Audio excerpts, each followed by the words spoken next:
Welcome to MacGyver's Workshop, where you never know what we're going to be working on next. If you're not too careful, you just might learn something.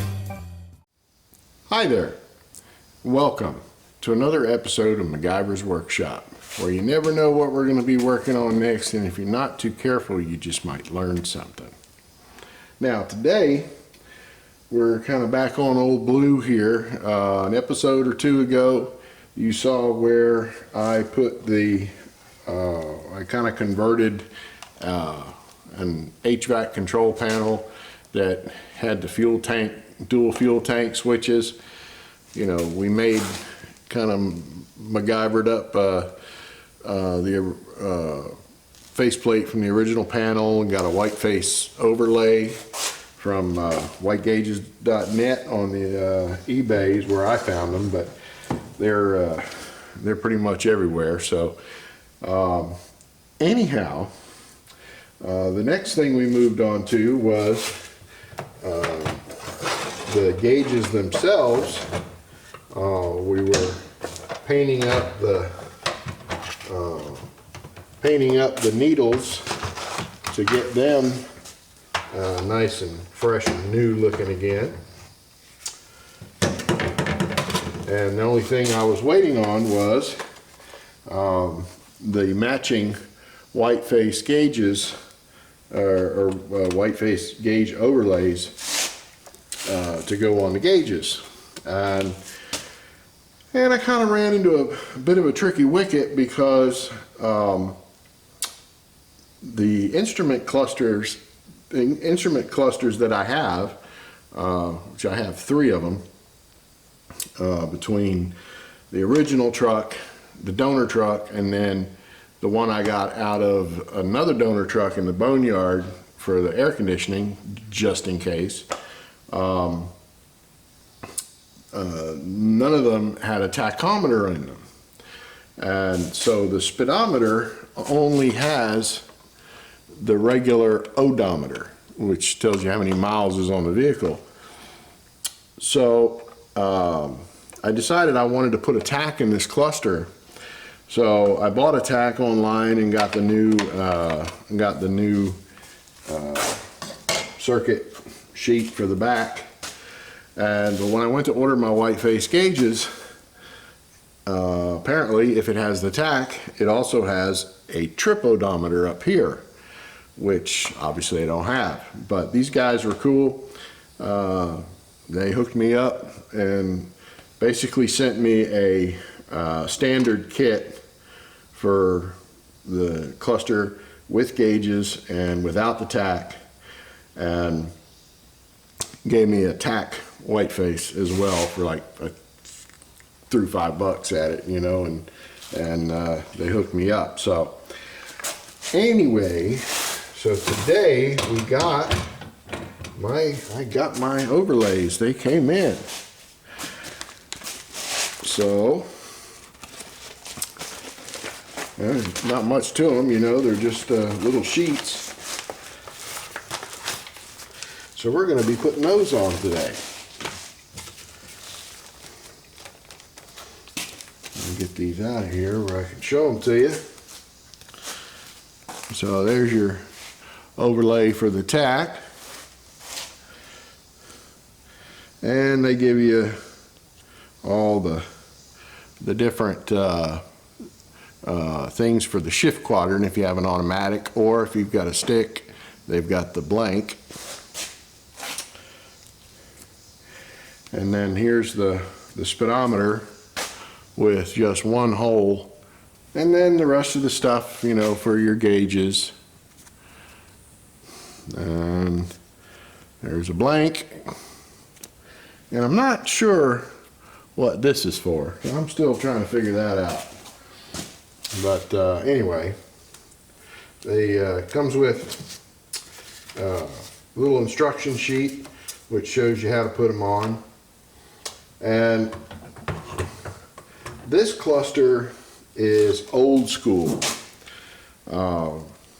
which means that they're not backlit, meaning that the light doesn't shine through the back of the gauge and light up the numbers.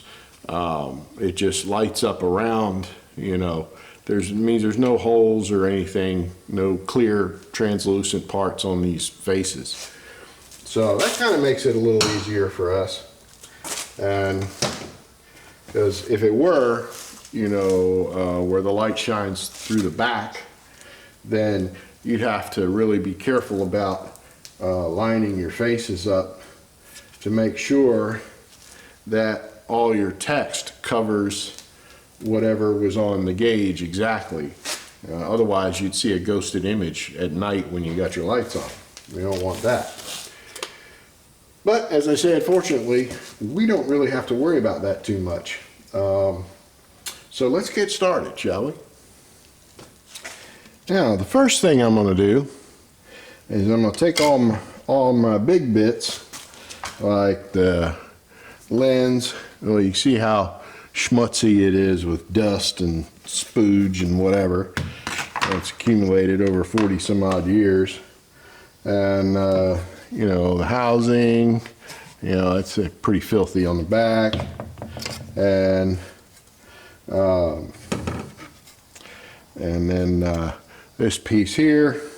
So we're gonna take them all outside and give them a good rinsing, and get most of the particulate stuff off of there. Yeah, I might give them a little spray of crud cutter or whatever and then rinse. But we're not going to scrub anything, especially not this piece or this face here, because we don't want to mess up any of this. But everything else is pretty much fair game. So I'll be back in just a sec.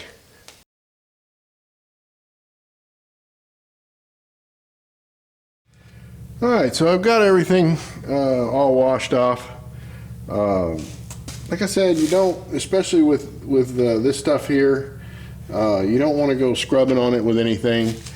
If you just spritz it down with a good cleaner like crud cutter or something and let it sit for a minute, and then hose it off with the garden hose, you know, that's all you really need to do. I mean, this is, you know, we're in good shape here with this, and nice and clean. And you know, same with you know, this other little panel here, that filler panel. And then of course this here, you know, you can do what you want with it. You can get a scrub brush and get down in all the nooks and crannies and clean it out, you know, because we're not worried about taking off any color. But what you want to do, hopefully you got a good source of compressed air, and when you're done, you blow it dry real good. And then here's the trick, okay? When you're done blowing it dry with your compressed air, leave it a little while longer. You know, go have you a smoke or a cold one or whatever, and let it dry really good. Because even when you hit it with the compressed air, you know, unless you live out in the high desert somewhere, you know, it's still going to be damp.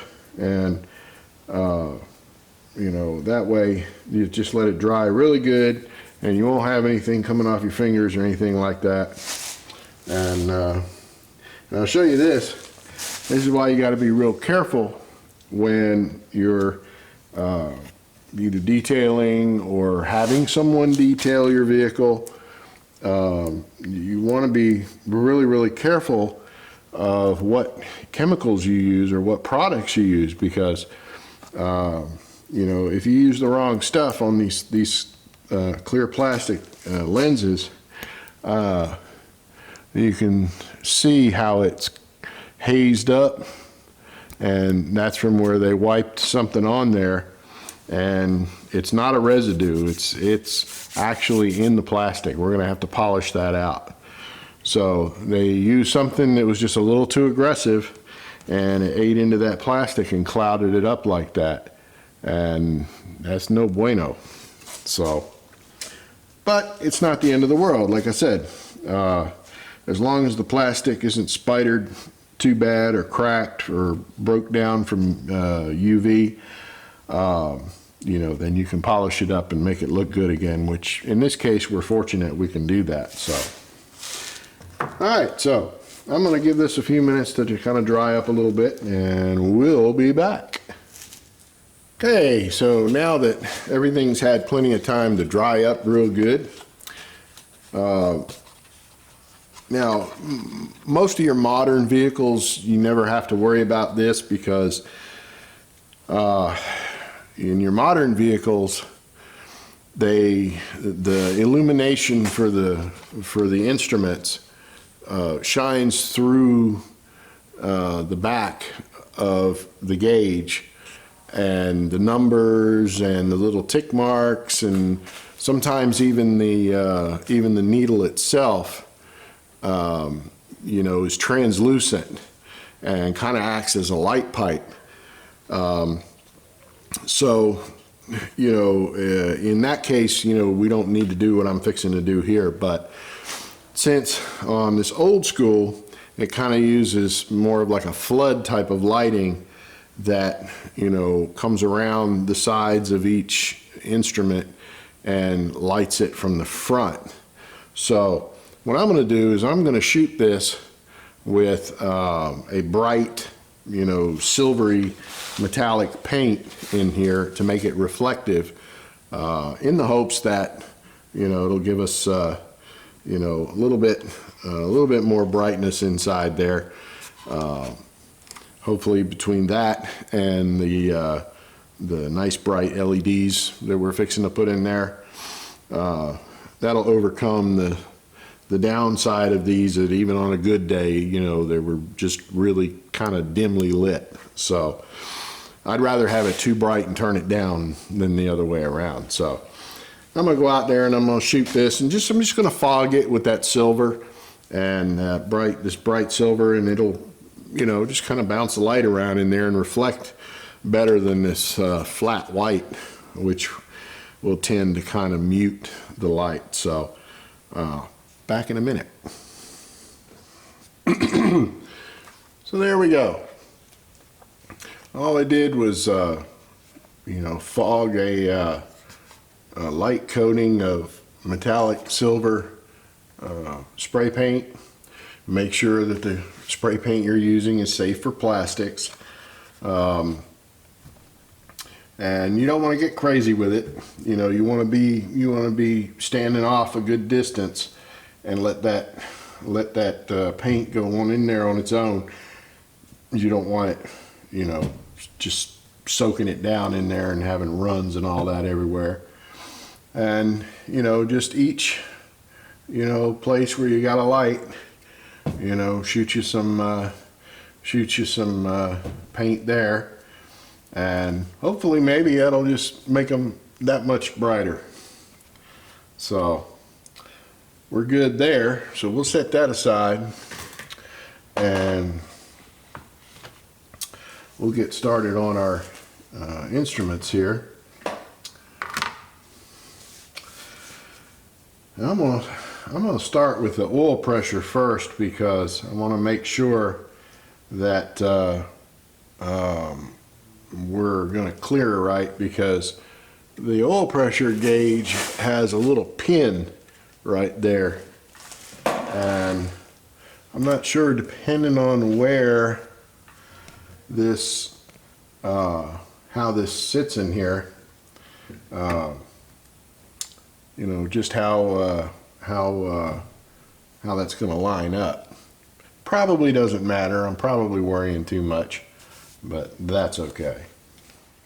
You want to be careful. You don't want to dog ear your overlay, because then it's going to try and stick up on you. And I'm going to go get my tweezers.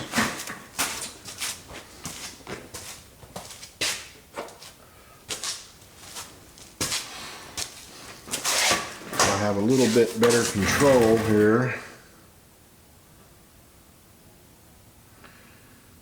And we will see how this is going to set in here, and see if I need to worry about cutting a notch in there, and I don't, so we're good. go. That's a better.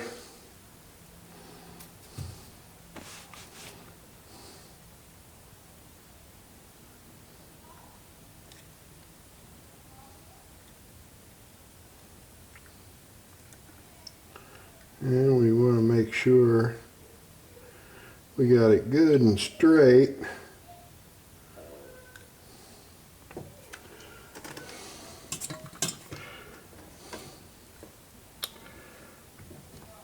I believe that looks good.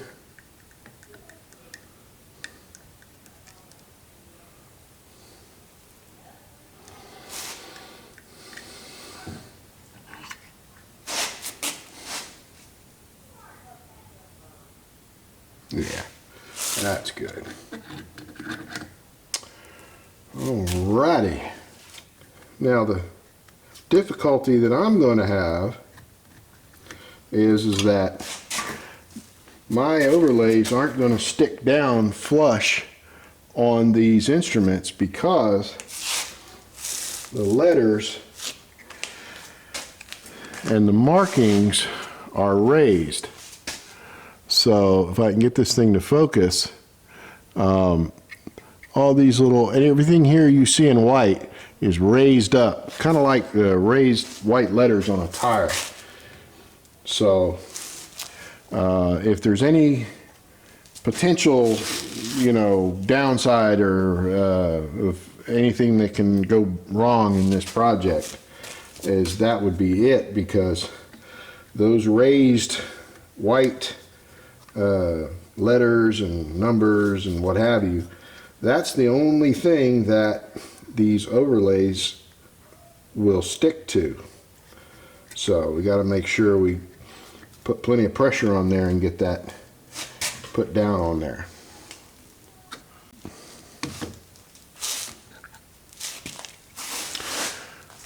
Now you want to make darn good and sure, I'm going to beat this to death, but you want to make darn good and sure that you put pressure all the way around on these overlays. Make sure you got them stuck down real good. Even, even though the numbers and everything are raised on here, you want as much of that adhesive that you can get down as possible. So that's come out really nice there. And one other thing that I didn't show before I started sticking this gauge down on here, but that's because I did it before, is you want to make sure you clean this surface. You don't want it with dust and schmutz or whatever on there. You want it nice and clean. So I use rubbing alcohol, and you don't want to use a paper towel according to the instructions here, probably because it sheds. But if you go to your local auto parts store, in where they have their traditional red shop rags, they'll usually have a bag of these white rags. I always call them body shop rags. They're lint free, and and they're white. They don't have any color that can transfer. And I've taken dab you some of that rubbing alcohol on there, and just go in there and clean that surface really, really good, and that way your adhesive will stick really nicely. So all right, so I guess we'll move on, and I'll go ahead and do the rest of these gauges here. Now we'll do the fuel gauge. This one's a little tricky because it's got raised edges on both sides of the gauge here. I'm going to snug that in there so that don't move around on me. And we're just going to have to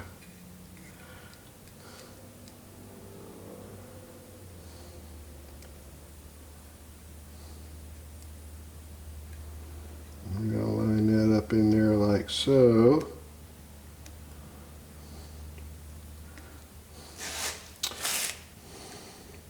You don't have a whole lot of room on these little gauges to get in there like with, you know, your squeegee or your spatula, so these tweezers do a nice job. Oops, I got them a little too far up. So I'm going to have to pull this up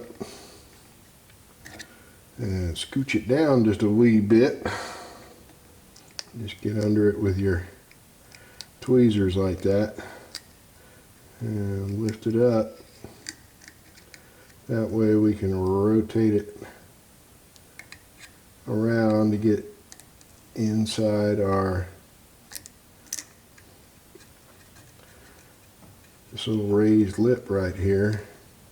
Yeah, this one actually has really 3 raised edges all the way around, so that one's a bit challenging. Then we'll just put pressure on it.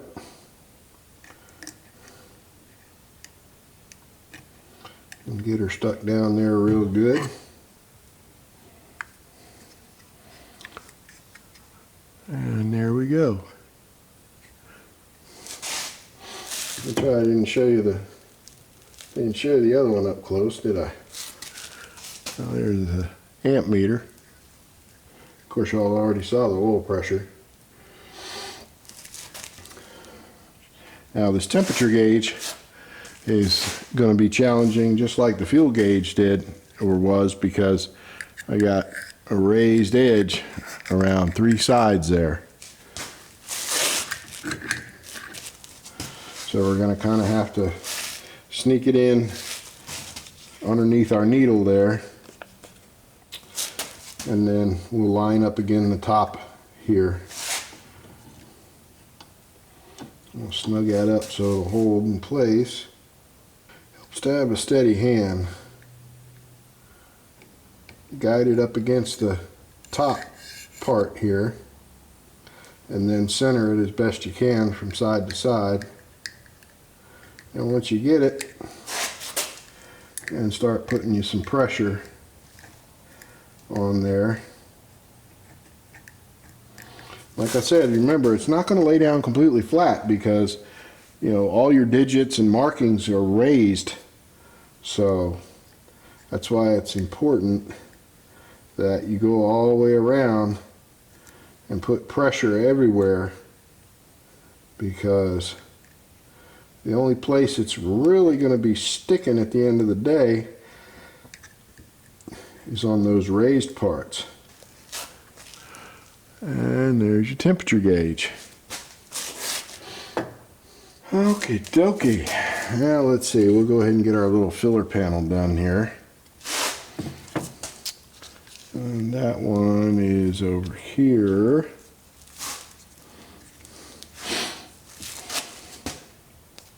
These, by the way, are if your truck came with idiot lights. And I guess you could probably still put them in there on here. I don't know that I want to do that though. I think it'll look kind of good there with the white against the black. And then, you know, you're going to have your you're going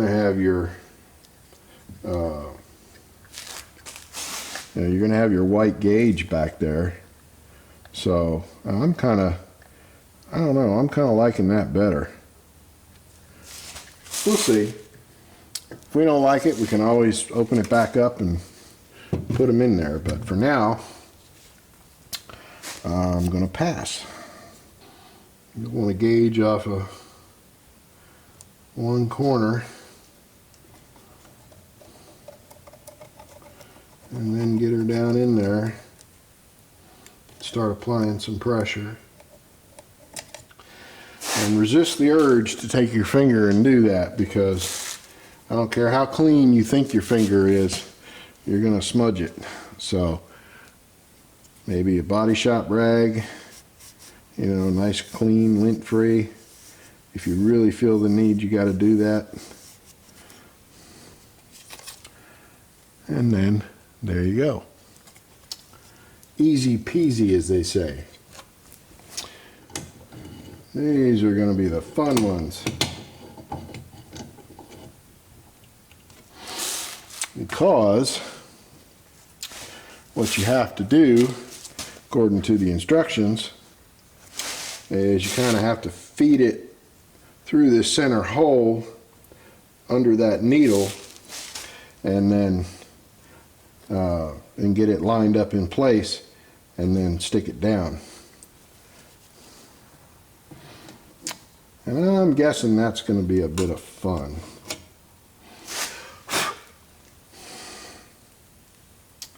Let's see, shall we?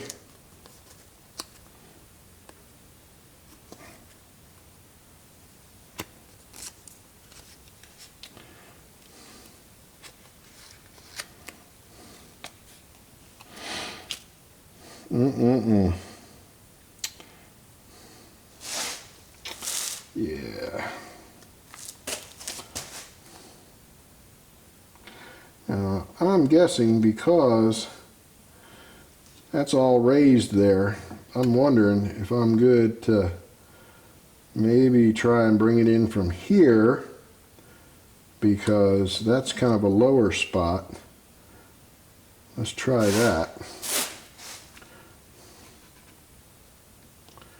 I do not know, but either way, it's going to be a bit of a challenge, so we're going to have to be really, really careful.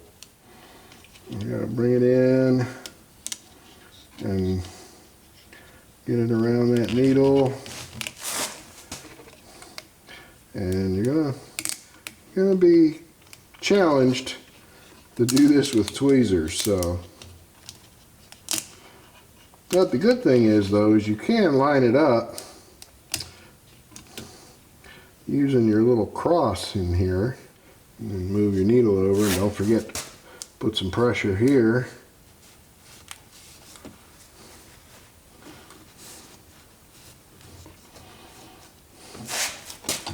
Well, that wasn't so bad. How about that? Now, what might be the real tricky wicket is going to be our tachometer here, because oh, they didn't punch the hole out. That scared me.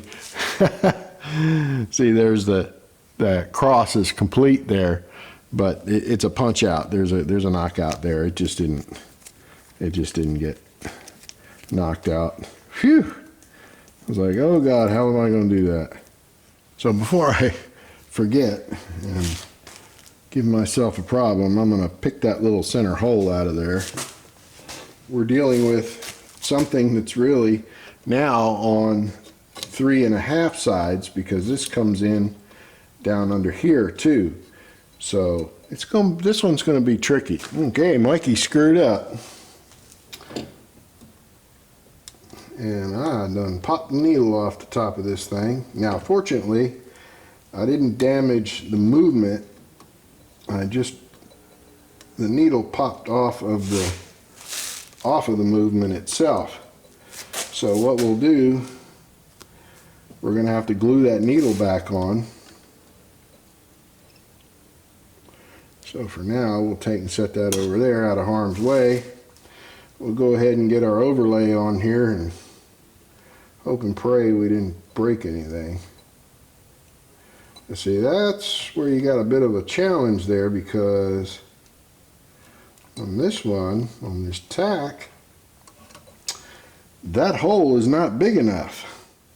Well, I feel better about that now, because I was worried that maybe I was being a little too ham-fisted with it. But so essentially, this hole is not large enough to get around that. You see, that's what the head of that thing looks like. And even if you got that little tiny hole all the way through there, it still wouldn't give you enough room to get behind the back side of that needle there. So what we got to do is we got to MacGyver us up a way to make that hole bigger, okay, and still have it look good. So I guess it's not too terrible either, because it almost kind of looks like that hole might be just a wee bit off center. But what we'll do is we'll take our little tubing cutter here and we'll cut us a wee piece off of here. All right, now let's give her a go and see how we do.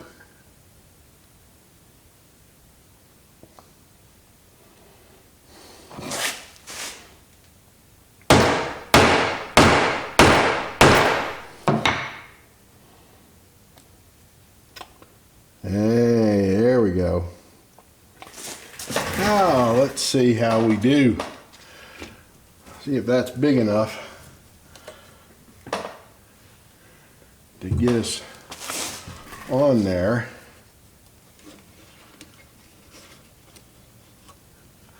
Just. That's perfect. Now let's see if we can, maybe I'll zoom in here. There now.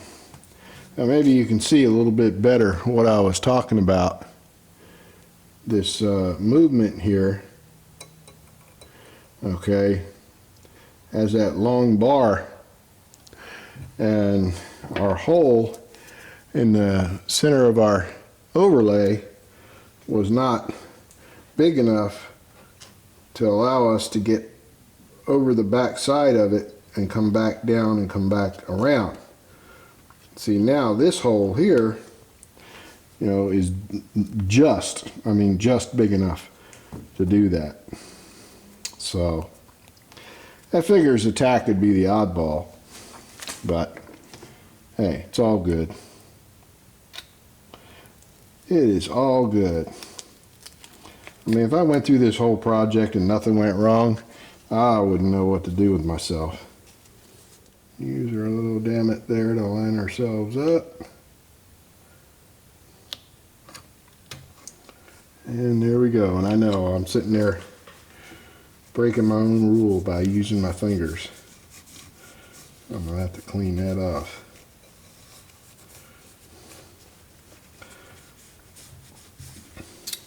Now our next challenge is going to be getting that, we're going to have to glue that needle back on there. And that's going to be fun. Alright, so we'll go ahead and put our cluster back together. That way we can clear up some space on the bench here, because we've still got to polish our clear lens yet.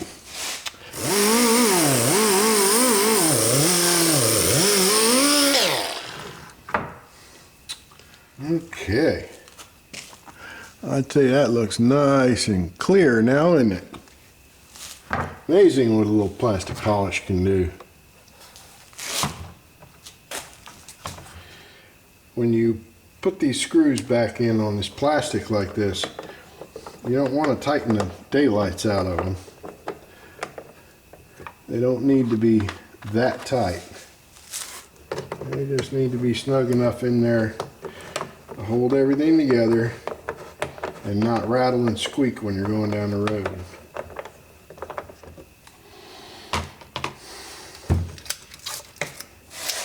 All right.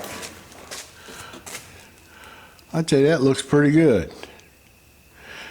Now, give me a few minutes and I'll wire this thing up and turn the LEDs on, and we'll see what she looks like.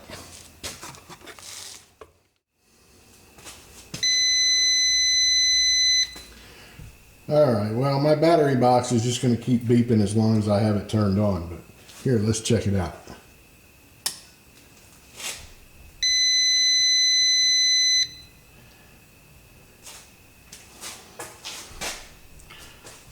So that don't look too bad. It's certainly better. It's certainly better than the old incandescent lamps that were in there. See if I can get a... Yeah. Yep. I'd say that looks pretty darn good. I'm happy with it. I am definitely happy with it.